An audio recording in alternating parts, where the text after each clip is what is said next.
जय हिंद दोस्तों। चलिए आज देखते हैं आधा ऐतिहासिक काल। पिछले वीडियो में हम इसकी चर्चा किए थे इतिहास के बारे में, और उसी का दूसरा पार्ट है ये आधा ऐतिहासिक काल। इसमें जनरली सिंधु सभ्यता को लिया जाता है।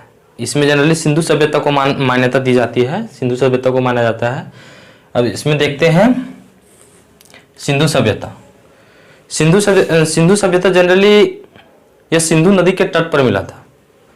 ये सिंधु सभ्यता इसके नाम इसलिए रखा गया था क्योंकि इसका अधिकांश जो भाग था, अधिकांश जो जगह था वो सिंधु नदी के तट पर ही मिला है, इसलिए इसे सिंधु सभ्यता कहते हैं। इसकी पहली खुदाई हड़प्पा में हुई थी। इसकी पहली खुदाई हड़प्पा में हुई थी, इसलिए इसे हड़प्पा सभ्यता भी कहते हैं। इसकी पहली खुदाई हड़प्पा में हुई थी, इसलिए इसे हड़प्पा सभ्यता भी कहते हैं। यह एग्जाम के पॉइंट व्यू से है, इसे याद रखिएगा। इसकी पहली खुदाई दयाराम साहनी ने की थी। पहली खुदाई दयाराम साहनी ने की थी। इसकी जानकारी चार्ल्स मेसन ने दी। इसकी पहली जानकारी चार्ल्स मेसन ने दी। इसकी सर्वेक्षण जेम्स किंघम ने की। इसकी सर्वेक्षण जेम्स किंघम ने की, और इनका नामकरण सर जॉन मार्शल ने की। इसका नामकरण जो की वो सर जॉन मार्शल ने की। यह 13 लाख वर्ग किलोमीटर में फैला है। यह 13 लाख किलोमीटर में फैला हुआ है। इसका आकार त्रिभुजाकार है। इसका आकार त्रिभुजाकार है। यह 9 पॉइंट, यह विश्व की पहली शहरी सभ्यता थी। आप ये जान के आश्चर्यचकित होंगे कि सिंधु सभ्यता जो थी वो विश्व की शहरी सभ्यता, सबसे पहली शहरी सभ्यता थी।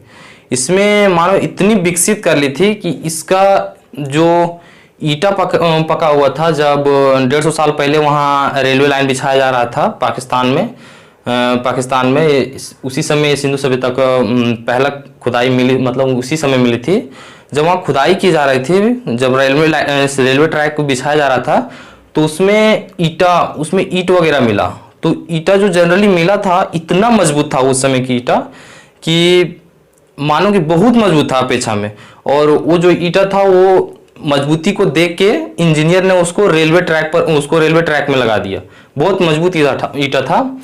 और पहले सिंधु सभ्यता का जो था, जैसे मतलब एक प्रकार से पहली शहरी सभ्यता इसलिए कहा जाता था कि वहाँ स्नानागार, अन्नागार वगैरह बनाया गया था। स्नानागार इस तरह बनाया गया था जो आज के युग में उस तरह नहीं मिलता है। बहुत अच्छा तरह से बनाया गया था। इस तरह था बनाया हुआ था, और इस तरह सीढ़ी भी उसके ऊपर बनाई गई थी दोनों तरफ से। बहुत अच्छी तरह से बनाया गया हुआ था, और इसका प्लस्तारा भी इसमें किया गया था। और इसको प्लस्तर करके और इसके ऊपर चारकोल का लेप लगा दिया गया था ताकि पानी का रिसाव ना हो सके। मतलब बहुत अच्छा तरह से इसको बनाया गया था। और यहाँ सड़क भी बहुत चौड़ी थी। सड़क के किनारे नली वगैरह बहुत अच्छा तरह से सजाया हुआ था, बनाया था, इसलिए इसे शहरी सभ्यता भी कहते हैं। इसका विकास लगभग 2500 पूर्व से 1750 पूर्व हुआ था। और इसकी जो उत्तरी सीमा है, देखिएगा यहाँ थोड़ा, इसकी उत्तरी सीमा जो है वो कश्मीर में है, मांडा में चिनाब नदी के किनारे, और पूर्व में उत्तर प्रदेश के आलमगीरपुर हिंडन नदी। याद रखिएगा, इसलिए हम बना दिए इसको मैप के जरिए कि याद रहे आप लोग को। पूर्व में उत्तर प्रदेश के आलमगीरपुर हिंडन नदी के किनारे, और पश्चिमी सीमा जो था वो पाकिस्तान के सुत्कार गेडोर दशक नदी के किनारे, पाकिस्तान में पश्चिमी सीमा में। और इसकी दक्षिणी सीमा में दयामाबाद परवरा नदी के किनारे महाराष्ट्र में। दयामाबाद परवरा नदी महाराष्ट्र में इसकी दक्षिणी सीमा थी। एक बार इसको फिर देखिएगा, अच्छा से आप इसको स्क्रीनशॉट ले लीजिए और इसका पॉइंट वाइज आप याद रखिएगा कि ये एग्जाम के दृष्टि से बनाया गया है। जय हिंद दोस्तों, आज के लिए।